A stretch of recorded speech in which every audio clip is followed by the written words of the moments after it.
வணக்கம்.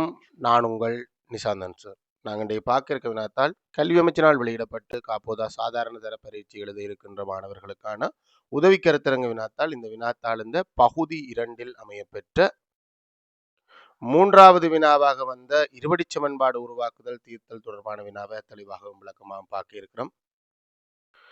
நீங்க இன்னும் இந்த குறித்த வினாவை செய்து பார்க்கலைன்னா கீழே டிஸ்கிரிப்ஷன் பகுதியில் லிங்க் இருக்கு பிள்ளைகள். லிங்கை பயன்படுத்தி வினாத்தாளை தரவிறக்கம் செய்து பார்த்துட்டு வீடியோக்குள்ள வாங்க. புள்ளியிடக்கூடிய வகையில தான் திருத்தறக்கு இருக்கிறோம், கேத்திர இந்த கேள்விகளை தவிர. ஸோ உங்களுக்கு எத்தனை புள்ளி கிடைச்சிருக்கு அப்படின்றத மறக்காம கமெண்ட் பாக்ஸில் பதிவிடுங்க. கட்டாயம் பதிவிடுங்க பிள்ளைகள். என்ன உண்மையாகவே இந்த வீடியோ வந்து நான் யூடியூப் வழியான மாணவர்களுக்கு போடுறது இல்லை அப்படின்னு தான் முடிவெடுத்திருந்தேன். ஆனாலும் ஏதோ ஆண்டவன் புண்ணியத்தில் நம்ம வண்டி சரியாக தான் ஓடுது. அந்த அடிப்படையில் தான் சரி யூடியூப் வழியாக கல்வி கற்றுக்கொண்டிருக்க மாணவர்களுக்கும் கிடைக்கட்டுமே அப்படின்றது கூட தான் இந்த வீடியோ வந்து யூடியூப் வழியாக போடுறேன். அதனாடி நீங்கள் செய்ய வேண்டிய ஒரே வேலை உங்களோட கருத்து. வீடியோ பிடிச்சிருந்தா பிடிச்சிருக்குன்னு போடுவோம், பிடிக்கலைன்னா பிடிக்கலைன்னே போடுவோம். அதில் ஒரு சிக்கலும் இல்லை. வீடியோ தொடர்பான கருத்தை கட்டாயம் கமெண்ட் பாக்ஸில் பதிவிடுவோம்.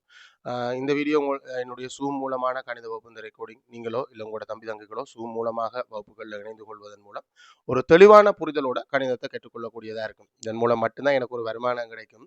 ஆனால் யூடியூப் வழியாக நீங்கள் பேப்பர் கிளாஸுகள் அனைத்தையுமே பார்க்கக்கூடியதாக தான் இருக்குது. ஏன்னா பேப்பர் கிளாஸுக்கு நான் அங்கே கட்டணம் அறவுறையில் ஜூம் மூலமான கல்வி கேட்கின்ற மாணவர்களுக்கு பேப்பர் கிளாஸ் முற்றுமுழுதாக இலவசம். பேப்பர் கிளாஸுக்கு வர்றதுக்கும் யூடியூப்பில் பார்க்குறதுக்கும் சின்ன வித்தியாசம் ஒன்று இருக்குது. என்னென்னா பேப்பர் கிளாஸில் நீங்கள் என்ன சந்தேகம் கேட்பான். ஒவ்வொரு வினாக்களிலையுமே 10 நிமிடத்துக்கு மேற்பட்ட பகுதிகள் கட் பண்ணப்பட்டு தான் உங்களுக்காக வீடியோவாக வருது.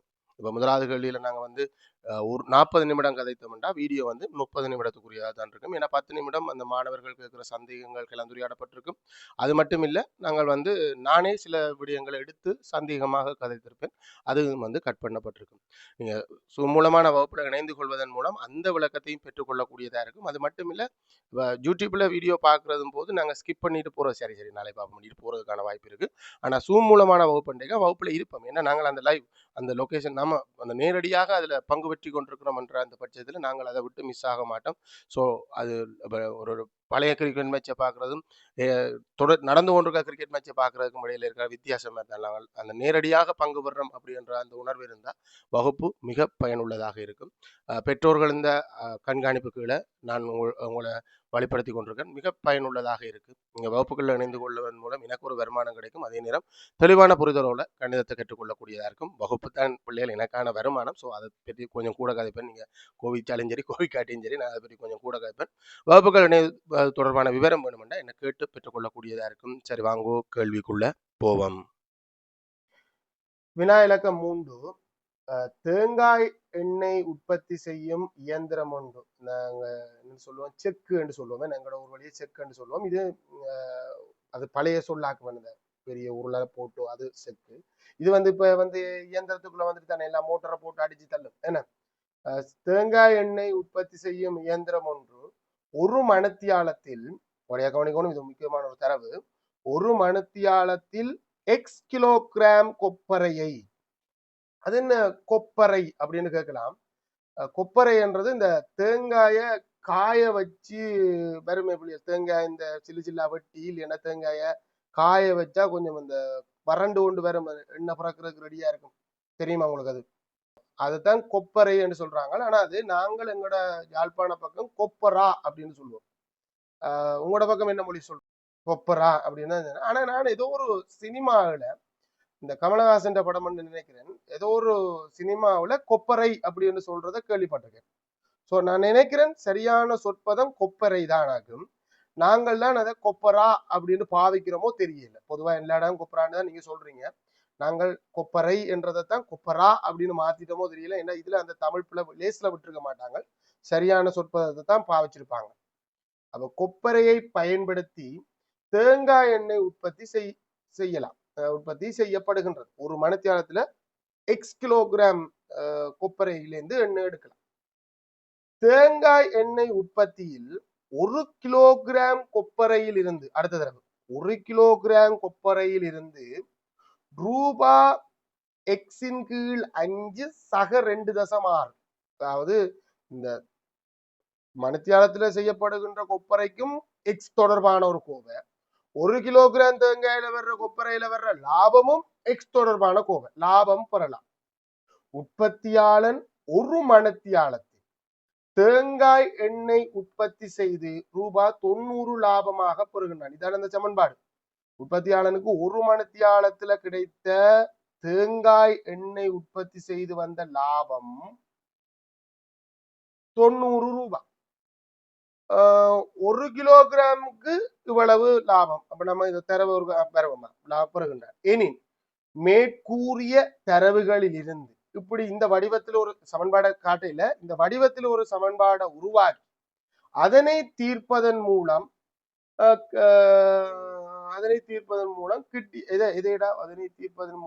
உற்பத்தியாளன் ஒரு மணித்தியாலத்தில் பயன்படுத்திய கொப்பரை, அதாவது ஒரு மணித்தியாலத்தில் பயன்படுத்திய கொப்பரை எக்ஸ் தான். எக்ஸை கொப்பரை கிலோகிராமின் எண்ணிக்கையை கிட்டிய முதலாம் தசமதானத்துக்கு திரும்ப கணக்கு வரும்போது மறந்துடுவோம், மட்டம் தட்டணுமா, மற்றபடியே கிட்டிய முதலாம் தசமதானத்துக்கு கணித்து 8 மணித்தியாலங்கள் வீதம் 25 நாட்களுக்கு வேலை செய்யும் உற்பத்தியாளன் ஒரு மாதத்தில் பெறப்படும் லாபத்தை காண்க. பிறகு இந்த உதவி எங்களுக்கு தெரிந்த வர்க்க பூர்த்தி முறைக்கு வரும்போது இங்க ஒரு வர்க்க மூலத்துக்கு பெருமானம் தரப்படும். அந்த அடிப்படையில வர்க்க மூலம் 1969 இந்த பெருமானம் தந்திருக்கு. இந்த பெருமானமாம். சோ நம்ம கேள்வி போகும்போது இந்த நம்பர் நமக்கு வரையிலேண்டா நம்ம கேள்வி செய்து கொண்டு போறது பிழை. இந்த வர்க்க மூலம் நமக்கு பயன்படுத்தப்பட்டதுன்னா நாங்க கேள்வி செய்து கொண்டு போறது சரி. சரி, திரும்ப ஒருக்கா தரவுகளை திரும்ப ஒருக்கா நோட் பண்ணுவோம். ஒரு மணித்தியாலத்துல எக்ஸ் கிலோகிராம் கொப்பரை போடிடும். வினா இலக்கம் 3. ஒரு மணித்தியாலத்துல என்னால எக்ஸ் கிலோகிராம் கொப்பரை போடிடும்.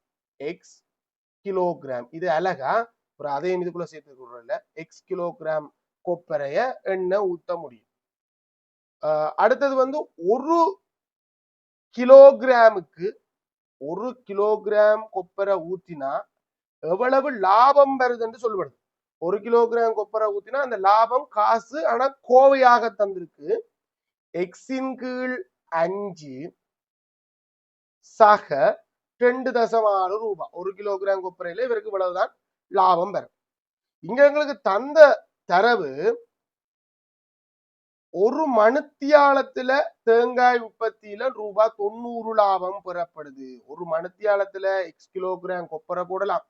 1 கிலோகிராம் கொப்பரையில இவ்வளவு லாபம் பெறுமெண்டா ஒரு மணித்தியாலத்துல வர்ற மொத்த லாபம் எக்ஸ் கிலோகிராமுக்கும் இத்தனை ரூபாய் வீதம் பெறும். அந்த ரூபாய் கோவையில இருக்கு. இப்ப நம்ம ஒரு கிலோகிராமுக்கு 20 ரூபாண்டா எக்ஸ் கிலோகிராமுக்கு 20 தர எக்ஸ். அதே மாதிரி இது கோவையா இருக்கு. எக்ஸின் கீழ் 5 சக 2.6 இந்த மொத்த லாபம் ஒரு மணித்தியாலத்துல வந்த மொத்த லாபம் 90 ரூபாய். சமன்பாடு கிடைச்சிடுச்சு. வழக்கமா பெறப்பளவோடு சமன்பாடு உருவாக்குறாங்க. இல்லையண்டா பைதகரஸ் தேற்றம் இல்லாத பட்சத்தில் ஆகலும் சொற்பமான பட்சத்துல இயல்பொத்த முக்கோணத்துக்குள்ளேயும் போனோம். வடக்கு மாகாணத்தின் பேப்பர்ல வந்துச்சு. ஆனால் இது ஒரு தரவு ஒருங்கமை சமன்பாடு மாதிரி ஒரு தரவுலயே வந்து சேருது. ஆனா இப்ப இதுல ஒரு சின்ன சிக்கலும் இருக்கு. என்னண்டா இந்த சமன்பாடு பின்னமும் இருக்கு, தசமமும் இருக்கு. ரெண்டுல ஒன்றை கட் பண்ணுவோம். தசமத்தை பின்னமாக்கி விடலாம். இல்ல நீ இப்படியே வச்சு கூட செய்யலாம், இல்லைன்னு சொல்லல. ஆனா தசமத்தை பின்னமாக்கினா எனக்கு இந்த கேள்வி செய்யறதுக்கு இன்னும் கொஞ்சம் ஈஸி.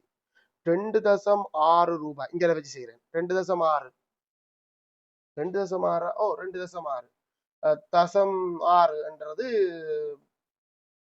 பகுதியில் என்ன தசத்துக்கு பின்னால் ஒரு தானம் இருந்தா 10 மேல் 26. இத கொஞ்சம் வெட்டக்கூடியதா இருக்கு. வெட்டி சின்ன பின்னமாக்குவோம். ஏன்னா புமசி அதுகள் இதுகள் தேவைப்படும் தானே. 5 மேல் 13 வருது. ஸோ அதை இங்க அப்ளை பண்றேன். எக்ஸின் கீழ் 5 கட்டாயம் இப்படித்தான் மாத்தணும் மண்டியில பிள்ளைகள். நீங்க பிறகு நீங்க 10ஆல பெருக்கி கூட நீங்க அதை தசமம் இல்லாம மாத்தி போட்டு கணக்க சேர்த்து வாங்கிருக்கலாம். 13 கீழ் 5 சமன் 100. இங்க பகுதியன் சமனாக இருக்கு. அதனாடி நான் ஒரே பின்னமாக மாத்திடுறேன். பகுதியன் சமனா இருக்கிறதால ஒரே பின்னமாக்கிறேன். இதுக்கிடையில இருக்க தரவை தான் போட்டிருக்கேன்னா 5 இது ஒரே பின்னம். ஆகவே தொகுதி எண்கள் கூட்டுப்படும். அது கோவையா வரும். எக்ஸக 13 சமன் 9 90. இந்த 5 பிரிச்சு கொண்டிருக்க 5 அங்கே அனுப்புறேன். இல்ல சமன்பாட்டின் இருபுறமும் 5ஆல பெருக்கிறேன்னு யோசிக்கலாம். ஸோ எக்ஸ் இன்டு எக்ஸக 13 சமன் 90 தர 5. பிராக்கெட்டை உடைச்சு இதையும் பெருக்கிறேன், அதையும் பெருக்கிறேன். பிராக்கெட்டை உடைச்சு இதை பெருக்கினா எனக்கு சமன்பாடு வந்துட்டு ஈஸியா தான் வந்துட்டு, பெரிய கஷ்டம் இல்லை. அந்த சமன்பாடு உருவாக்குறதுல கொஞ்சம் குழம்புற முடியும். எக்ஸ் வர்க்கம் சக 13x சமன் 15 பெருக்கோணம் 90 5 தானே 450. சோ சமன்பாடு கிடைச்சிட்டு. ஆனா இது அந்த ஒருங்கமை சமன்பாடு அந்த வடிவத்துக்கு காட்டு சொன்னது. அந்த வடிவத்துக்கு காட்டணும்னா இந்த 450 என்ன செய்யணும்? அங்கால கொண்டு போகணும். எக்ஸ் வர்க்கம் சக 13x சய 450 சமன் 0. இங்க ஏ என்ன பி என்னன்னு கேட்கல. ஆனா அந்த சூத்திரத்தை பயன்படுத்தி தீர்க்கிற பிள்ளைகள் இருக்கு தானே, அந்த பிள்ளைகளுக்கு ஏ என்ன பி என்னன்னு தேவை. என்னையா அது பிரச்சனை இல்லை. அது சக சி என்றா இப்ப சி வந்து மைனஸ் 450 வரப்போகுது.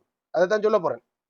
அங்க அந்த சமன்பாட்டுல பாருங்க சக சி என்று இருக்கு அப்படின்னு கேக்குறீங்க. ரைட், ஓகே, நான் பாருன்னா அதை எழுதுறேன் கீழே அந்த வடிவத்துல. அங்க குறிய கருதுறேன் கூட. அப்ப குறிய அது மாறும். ஏஎக்ஸ் வர்க்கம் இங்க ஏ தான் இருக்கு, அங்க ஏ காணலே ஒன்று சக பிஎக்ஸ் பிளஸ் சி என்ற வடிவுல காட்ட சொன்னது. அப்படின்னா இங்க ஏ என்ன கேள்வி இல்லை, இது கேட்கவே இல்லை. இது அந்த யாருக்கு தேவைப்படும்? சூத்திரத்தை பயன்படுத்தி வர்க்க பூர்த்தி முறையில தீர்க்க போற பிள்ளைக்கு தான் தேவைப்படும். ஏ ஒன்று எக்ஸ் வர்க்கத்தின் குணகம், பி நேர் 13, சி மறை 450. இது சூத்திரத்தை. ஆனா நாங்க சூத்திரத்துக்கு போக போறது இல்லை. நாங்க வர்க்க பூர்த்தி முறையில தீர்க்க போறோம். இந்த உதவிக்கருத்திரங்க வினாத்தாள்கள்ல தான் எங்களுக்கு ஒரு சின்ன சிக்கல் வருது. இந்த எக்ஸ் இந்த குணகம் ஒற்றியல்ல வர்றது. ஆனா நீங்க ஃபைனல் எக்ஸாம் பேப்பரை பாருங்க, இது வரைக்கும் 2016 தொடக்கம் 2024 வரைக்கும் எக்ஸ் இந்த குணகம் ரெட்டியெல்லாம் இருக்கு. நம்ம அடுத்த நொடியே நாங்க நிறைவேற்க கோவையா எழுத துவங்கிடலாம். உதவிக்கருத்திரங்க பேப்பர்ல 2-3 இடத்துல வந்திருக்கு, சில இதுல வரையில. ஆனா நாங்கள் இதை செய்யறதுக்கு நல்ல ஒரு இலகுவான வழி ஒன்று வச்சுக்கோம். நாங்கள் என்ன வழி வச்சுக்கோம்? இந்த இருபடி சமன்பாடை ஒற்றியல்ல வந்தால் அதை தீர்க்கிறதுக்கு ஒரு ஷார்ட் கட் வச்சுக்கோம். இந்த 450 அங்கால அனுப்புறேன், நேர் 450 என்னடா வச்சுக்கோம்? ஒட்டுமொத்த சமன்பாட்டையும் 4ஆல பெருக்கும்.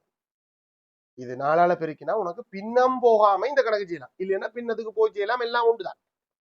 4ஆல பெருக்கினா இது என்ன வரப்போகுது?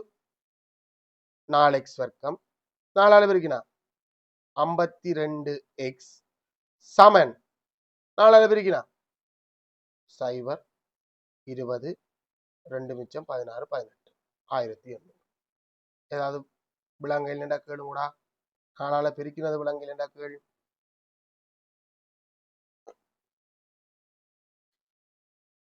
விளங்குதா? ஓகே. ஆனா இப்ப நான் பயன்படுத்துற அந்த வழி என்னண்டா, ஏஎக்ஸ் பிளஸ் பி முழுவதின் வர்க்கம். நாங்க பொதுவா பாக்குறது எக்ஸ் சக ஏ முழுவதின் வர்க்கம் என்று பாக்குறது. இந்த முறை எக்ஸ் வர்க்கத்துக்கு முன்னால குணகம் இருக்கிற மாதிரி டைப். சோ இது என்னண்டு வரும்? ஏ சக ஏஎக்ஸ் முழுவதின் வர்க்கம் முதல் உறுப்பு. இவ ரெண்டு பேரும் பெருக்கப்படும், அதால 2ஆல பெருக்கப்படும். 2 ஏபிஎக்ஸ் பிளஸ் பி வர்க்கம் என்று வரும். சோ இப்ப நமக்கு எக்ஸ் வர்க்கம் உறுப்பு முதல் உறுப்பு. ஆனா அது ஆற்ற நிறைவர்க்கமாக எழுதலாம். அதாவது நம்ம இதுல ஒரு உறுப்பை சேர்த்தா தான் நிறைவர்க்கமா எழுதலாம். அதுக்காக சமன்பாட்டின் இருபுறமும் அதை தேட தேவையில நாங்க பிறகு தேடி பிடிப்போம். ஆரை சேர்த்தா நிறைவர்க்கமா எழுதலாம்ன்றது அடுத்ததா தேடி எடுப்போம்.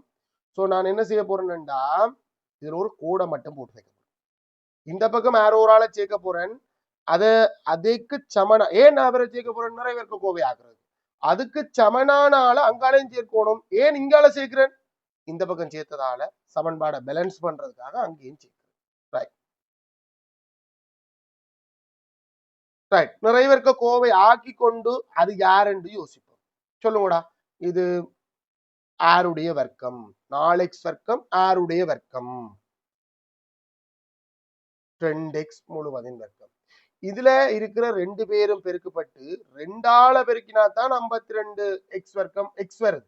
சோ நீ என்ன செய்யணும்டா, இதுல யார் 2ஆவது உறுப்புன்றதை காண்றதுக்கு 52x இதுல இருக்கிறவராலையும் வகுக்கணும், ஒரு 2ஆலையும் வகுக்கணும்.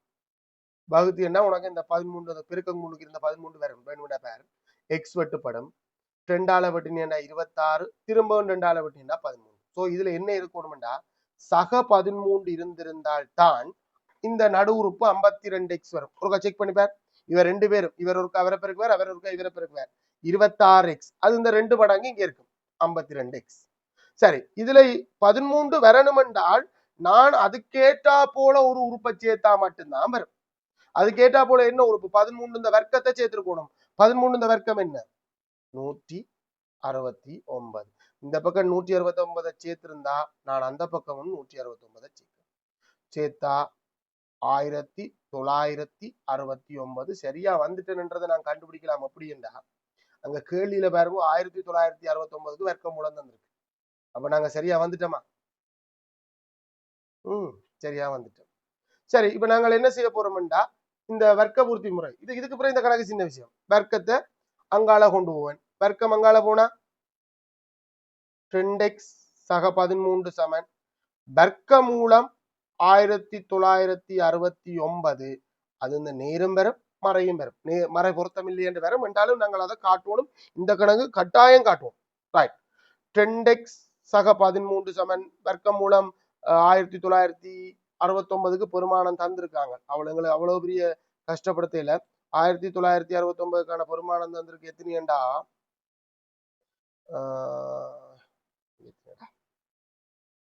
44.37 44.37. ரைட். ஓகே, இந்த 13 இங்கால கொண்டு வரேன். 13 இங்கால வந்தா வகுக்கும் பிளஸ் ஓ மைனஸ் 44.37 இருந்து 13 கழிக்கணும். கழிக்கலாது. இங்க பிளஸ் எடுத்தா தான் கழிவிடும், மைனஸுக்கு கூட்டுப்படும். சோ கழிக்கவோ கூட்டவோ இயலாது, அது கோவையா தான் இருக்கும். அதே மாதிரி இந்த 2 அங்கால அனுப்புறேன். இந்த 2 அங்கால வந்து வகுக்கும். ஒரே வரையில் எழுதுறேன். இந்த 2 பெருக்கிற 2 இங்கால வந்து வகுக்கும். சோ முழுவதின் கீழ் 2 ரைட். ஓகே, இப்ப நான் வந்து 2 விடையையும் எடுத்து காட்டி இதுல ஒரு ஆள் பொருத்தம் இல்லைன்னு காட்டணும். பிளஸ் எடுத்தா அது பொருந்திடும். அப்ப மைனஸ் எடுத்து பொருத்தம் என்று காட்டுவோம். மைனஸ் எக்ஸ் சமன் மைனஸ் 44.37 மைனஸ் 13 கீழ் 2. இதை நான் கஷ்டப்பட்டு பெருமானம் கண்டுதான் பொருத்தம் இல்லை என்று சொல்லணும் இல்ல. எனக்கு இது பொருந்தாது என்று 100% தெரியுமேன்னு சொல்லுவாப்பம். இதுவும் ஒரு மறையன், இதுவும் ஒரு மறையன். மறையன் 2 சேர்த்தா மறையன்ல தான் விட வரும். மறைய 2ஆல வகுத்தா விட கட்டாயம் மறை. காசு எண்ணிக்க மறையில இருந்து பொருத்தமா இருக்குமா? சோ இது பொருந்தாது. நீ விடை எடுத்து போட்டுன்னு சொல்லலாம், நான் விடை எடுக்காமலும் சொல்லலாம். ஏன் என்று சொன்னா எக்ஸ் எப்பவும் நேர், மறை இல்லை. அப்ப நேர் எடுத்தோம்டா எக்ஸ் சமன் 44.37 சய 13 கீழ் 2. அவசரப்படாத, கழிச்சு போட்டுதான் பிரிக்கணும். 13 கழிக்கலாம். இது முழுவன் கழித்தல்லானே. 1க்கு கழிச்சா 31.37 முழுவதின் கீழ் 2. 2ஆல வகுக்கலாம். மனசால வகுக்கிறேன். உங்களுக்கு கஷ்டம்டா இங்கால எழுதி வகுங்க. 3ல ஒரு முறை ஒரு மிச்சம், 11ல 5 முறை ஒரு மிச்சம், தசந்தாண்டக தசம் 13ல 6 முறை ஒரு மிச்சம், 17ல 8 முறை ஒரு மிச்சம், அடுத்த சைவர்றீங்கன்னா 10ல 5 முறை. இந்த மாதிரி வந்து நிற்கும். எக்ஸ் இந்த பெருமானம் 15.685. வகுத்தது சரி, கூட்டல் பெருக்கல் சரி ஒன்று இருக்கா பார்த்து சொல்லுவோம். சில நேரம் நான் அதுல கோவிந்தா. சரி, அப்ப கேள்வி என்ன முடியல, நான் அதுக்குள்ள ஒரு கோடு போட்டு வந்தேன். நல்ல ஞாபகம் எனக்கு. கேள்வி என்ன முடியல, நான் நல்ல காலம் கோடு போட்டு வந்தேன். என்ன கோடு போட்டு வச்சுக்கன்னு சொல்லுங்க. அப்ப என்ன நமக்கு தேவை? கிட்டிய முதலாந்த சமாதானத்துக்கு காணணும். நாங்க கண்டு வச்சுக்கிறது என்னதுக்கு? பொதுவாக கண்டு வச்சுக்கோம். சரி, அந்த அன்னளவாக கண்டு வச்சுக்கோம். கிட்டிய முதலாந்த சமாதானத்துக்கு காணணும்டா அடுத்த இலக்கத்தை கன்சிடர் பண்ணுவேன். அது 8ஆக இருக்கிறதால அங்கால நீங்கும் போது ஒன்று கூடும். அப்ப அங்கால நீங்கும் போது ஒன்று கூடினா எத்தனை வரப்போகுது? 15.7 என்று வரப்போகுது. கேள்வி எதுக்கும் பாப்பம், மிளகு எதுவும் என்னன்னு பாப்போம். என்னது கேட்டது? எக்ஸக்கு கீழே எதை கேட்டதுடாப்போ அதனை தீர்ப்பதன் மூலம் ஒரு மணித்தியாலத்தை பயன்படுத்திய கொப்பரைகளை கிலோகிராமில் காணட்டுமா? ஒரு மணித்தியாலத்தில் எத்தனை கிலோகிராம் கொப்பரை பயன்படுத்தினோம் கிலோகிராம்ல கிட்டிய முதலாந்த சமாதானத்துக்கு காட்டுமா? சோ இதுல வரப்போற விட அலகு கிலோகிராம். கட்டாயம் இல்லை, நம்ம போட்டாலும் ஓகே. ரைட். அடுத்த கேள்வி, அது கேள்வி முடியல. அது இந்த பி பார்ட் மாதிரி ஒரு உயர்மட்ட வினா. அதுக்கு ஒரு சின்ன பின்னால ஒரு கேள்வி வருது. என்னண்டா கணித்து நாளொன்றுக்கு 8 மணித்தியாலங்கள் வீதம் 25 நாட்களுக்கு வேலை செய்து உற்பத்தியாளன் மாதம் ஒன்றில் பெறும் லாபத்தை காண. நாங்க இப்ப கணக்கு கண்டுபிடிச்சு வச்சுக்கிறது ஒரு மணித்தியாலத்துல உற்பத்தி செய்யப்பட்ட கொப்பரைகளின் எண்ணிக்கை 15.7 கண்டுபிடிச்சிருக்கோம். ரைட். இத ஒரு கிலோகிராம் கொப்பரைய என்ன செய்யறது, அரைச்சு அது எண்ணெய் ஆக்குறதுல வர்ற லாபத்தால பெருக்கணும் ஒரு மணித்தியால லாபத்தை பெறுறதுக்கு. ஆனா இது தந்திருக்கு, நீங்க அதை கண்டு பெருக்கினாலும் வரும். ஒரு மணித்தியாலத்தின் லாபம் வந்து சொல்லி இருக்கு, அது கோவையா தந்திருக்கு தானே. இப்ப நாங்க 15.7 வந்திருக்கோம் தானே, எடுத்து வச்சுக்கோம். ஒரு இது 15.7 5ஆல வகுத்து 2.6 கூட்டி ஒரு கிலோகிராம் உற்பத்தியில வர்ற லாபத்தை கண்டு இதை பெருக்கினா எங்களுக்கு என்ன வரும்? தந்தே இருக்கு. ஒரு கிலோகிராம் கொப்பரைய நாங்கள் எண்ணெயாக்குறதுல எங்களுக்கு எவ்வளவு லாபம் பெறும் என்று தரவு இருக்கு. வடிவா பாருங்க. ஒரு மணித்தியாலத்தில் எக்ஸ் கிலோகிராம் கொப்பரையை பயன்படுத்தி தேங்காய் எண்ணெய் உற்பத்தி செய்யப்படுகின்றது. தேங்காய் எண்ணெய் உற்பத்தியில் ஒரு கிலோகிராம் கொப்பரையில் இவ்வளவு லாபம் பெறலாம். உற்பத்தியாளன் ஒரு மணித்தியாலத்தில் தேங்காய் எண்ணெய் உற்பத்தி செய்து 90 லாபம் பெறுகின்றான். ஒரு மணித்தியாலத்துல உனக்கு எவ்வளவு லாபம் வருது? 90 ரூபாய் லாபம் வருது. ஒரு நாள்ல இவன் இத்தனை மணித்தியாலம் வேலை செய்யறான்? 8 மணித்தியாலங்கள் வேலை செய்யறான். அப்படி எத்தனை நாளுக்கு வேலை செய்யறான்? 25 நாட்களுக்கு வேலை செய்யறான். சோ இவனுக்கு எவ்வளவு லாபம்? இங்க அந்த 15.7 நமக்கு தேவையே இல்லை இந்த கணக்குக்கு. சோ இவனுக்கு 90 ரூபா படி நீங்க அப்படி வந்தாலும் இந்த 90க்கு கிட்ட நம்பர் வரும் பிள்ளைகள் சரியான விடைக்கு கிட்ட போகாதுன்னா நாங்க மட்டம் தட்டின பெருமானம் வச்சுக்கோம். 90 படி 8 மணித்தியாலத்துக்கும் லாபம் பெறும் ஒரு நாள் லாபம். அதை 25ஆல பெருக்கினா மொத்த லாபம் வந்து. ஸோ இதை எனக்கு முன்னுக்கே பெருக்கலாம். அது 200. 90 தர 200 3 சைவரையும் தூக்கி பின்னால போட்டுட்டு பெருக்கினா 18. ஆகவே ரூபாய் 18,000 அவனுக்கு ஒரு மாதத்துல பெறக்கூடிய லாபமாக இருக்கு. இதுக்கு மேல் கணக்கு செய்யாமலும் விட கொடுக்கக்கூடியதா இருக்கு.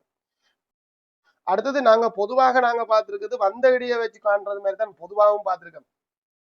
நம்ம கண்டு வந்த இடை என்று சொல்றேன், கண்டு வந்த பெருமானத்தை எக்ஸ் இந்த பெருமானத்தை பயன்படுத்தி அடுத்த கேள்விக்கு போறது தானே நாங்க பொதுவா வாழ்க்கையில பார்த்திருக்கோம். நாம பார்த்த கணக்கு அப்படிதான் பொதுவாகவும் வரும். ஆனா இந்த கணக்குக்கு அது சம்பந்தம் இல்லாமையே போச்சு. புள்ளித்துறதை சொல்றேன் பிள்ளைகள், ஒரு செஞ்ச பிள்ளைகள் மார்க் பண்ணுவோம். சில பிள்ளைகள் இதை செய்யல, ஆனா இது அவ்வளவு பெரிய கஷ்டம்னு நான் சொல்ல மாட்டேன். இந்த சமன்பாடு உருவாக்குறது கஷ்டமா? சமன்பாடு இந்த பெருக்கினா எனக்கு மொத்த காசு வருமென்று வரும் ஒரு மணித்தியாலம். அதை சமன்பாடு உருவாக்குறதுக்கு ஒரு புள்ளி 2 புள்ளி, இந்த இடத்துக்கு 2 புள்ளி தான். ரைட். அதுக்கப்புறம் இந்த சமன்பாட்டை இந்த வடிவத்துல எடுத்துரைக்கிறது. இந்த சமன்பாட்டை இந்த வடிவம், ஏன்னா சமன்பாடு இந்த வடிவம் தெரியல தானே, அதுக்கு ஒரு புள்ளி தான். ஏபிசி அது தேவையில்லை, அது கேட்கல. ஏ என்ன பி என்ன சி என்னன்னு கேட்கல. பிறகு இந்த வடிவத்துக்கு கொண்டு வந்துட்டு நீங்க சேர்க்க வேண்டிய உறுப்பு 169 போடலாம். சில பிள்ளைகள் இதை நாங்கள் பின்னத்திலேயே வச்சு செய்யும். எக்ஸ் வர்க்கம் சக 13x, இதுல சேர்க்க வேண்டிய உறுப்பு 13/2 முழுவதின் வர்க்கம், அதாவது 169/4 என்றும் சேர்க்க வேண்டிய உறுப்பை போட்டிருக்கும். ஸோ அந்த பிள்ளைக்கும் சரிதான். ரைட். சேர்க்க வேண்டிய உறுப்பை போட்டு இதை நிறைவேற்க கோவையா நீ அந்த மாதிரி செஞ்சாலும் அந்த புள்ளி வருமா? நிறைவேற்க கோவையாக்குறதுக்கு ஒரு புள்ளி, திரும்ப வர்க்க மூலத்தை பயன்படுத்தி இதுல 2 விடையில இந்த கோவை எடுக்கிறதுக்கு ஒரு புள்ளி, கட்டாயம் அதுக்கு ஒரு புள்ளி வரும். ஏன்னா நீங்க மற்ற சூத்திரத்தை பயன்படுத்தி வர்ற பிள்ளைகளுக்கும் இந்த கோபம் வந்து சேரும், அதுக்கு ஒரு புள்ளி. அதுக்கு பிறகு இதுல 2 விடையில ஒரு விட பொருத்தமற்ற சொல்லி மற்ற விட பொருத்தமானது என்று சொல்லி அதுல இந்த விடை என்று சொல்றதுக்கு ஒரு புள்ளி. கொஞ்சம் குறைவா தான் கிடக்கு, ஒன்றும் செய்யலாது. அங்க 2 அங்க எத்தனை கொடுத்துருக்கோம்? 3 கொடுத்துருக்கோம் சமன்பாடு உருவாக்குறதுக்கு. இதுக்கு 4 கொடுத்துருக்கோம், 7. இதுல என்ன மூன்று கொடுக்கலாம், என்ன மூன்று எங்க கொடுக்கலாம்? இதுக்கு 2 கொடுங்க, இதுக்குள்ள இதுக்கு மூட்டை கொடுங்க, ஒன்று பொருந்தாது என்று சொல்றதுக்கு மூட்டை கொடுங்க. ரைட். அடுத்தது இதை பெருக்கி ரூபாய் 18,000 ரூபாய் அவருக்கு மாதத்துல பெற்றுக்கொள்ளக்கூடிய லாபமா இருக்கும்ன்றதுக்கு 2. குறித்த இந்த வினாவுக்கு உங்களுக்கு 10க்கு எத்தனை போடுங்க பிள்ளைகள். ஆனா நீங்க தேவையில்லாம இந்த கேள்வியை பார்த்து பயந்துட்டீங்கன்றதான் உண்மை, அதை ஒத்துக்கொள்ளத்தான் வேணும். இதை பார்த்து பயப்படுற அளவுக்கு அது ஒன்றும் பெரிய பூவம் இல்லை. இனி வரும் காலங்கள்ல திரும்பவும் சொல்றேன் பிள்ளைகள், வசனம் கூடவாத்தான் இருக்கும். ஏன்னா நடைமுறை சார்பான கேள்வியை நோக்கித்தான் போறாங்க. சோ அந்த சந்தர்ப்பத்துல கட்டாயம் நீங்க என்ன செய்யணும்? கேள்வியை வாசிக்க பழகணும். இப்ப இருக்க ஜெனரேஷனுக்கு என்ன பிரச்சனை? வாசிப்பு ஒரு பெரிய பிரச்சனை. ஏனென்றா எங்களுக்கு எதை தேடினாலும் யூடியூப்ல அருமையாக வந்து